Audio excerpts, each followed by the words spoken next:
మీరు చూస్తున్నది మహా ఔషధి మన తంగేడు చెట్టు. ఈ తంగేడు చెట్టు గురించి ఈరోజు తెలుసుకోవడం మనందరి అదృష్టం. ఆయుర్వేదాన్ని నమ్ముదాం, ఆరోగ్యాన్ని కాపాడుకుందాం. మన తాత ముత్తాతలైన మన మహర్షులు తెలియజెప్పిన తంగేడు చెట్టుతో ఔషధం.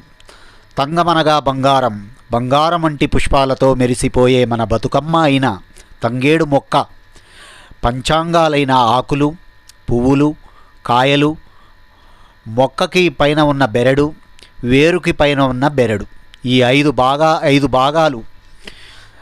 ఐదు భాగాల్ని సమానంగా సేకరించుకొని నీడలో ఆరబెట్టి అన్నీ కలిపి చూర్ణంగా పొడిగా చూర్ణంగా మార్చుకొని ఒక గాజు సీసాలో నిల్వ చేసుకొని ఈ చూర్ణాన్ని కప్పు నీటిలో ఒక 5 గ్రాముల మోతాదుగా ఈ చూర్ణాన్ని వేసి కప్పు నీరు అరకప్పు అయ్యే విధంగా మరిగించి చల్లార్చి వడపోచిన తర్వాత ఆ నీటిని, ఆ కషాయాన్ని ఉదయం రాత్రి ఆహారానికి 1 గంట ముందు సేవిస్తూ ఉంటే మధుమేహం, ఎలాంటి మధుమేహాలైనా ఈ ఔషధాన్ని వాడుతూ ఉంటే మధుమేహం అనేది అదుపులోకి వస్తుంది.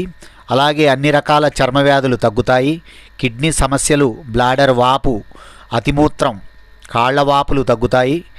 అలాగే కిడ్నీలో రాళ్ళు కూడా కరిగిపోతాయి. ఇంత గొప్ప మహా ఔషధాన్ని మనకు అందించిన మహర్షులకు జేజేలు పలుకుతూ జై ఆయుర్వేదం, జై జై ఆయుర్వేదం.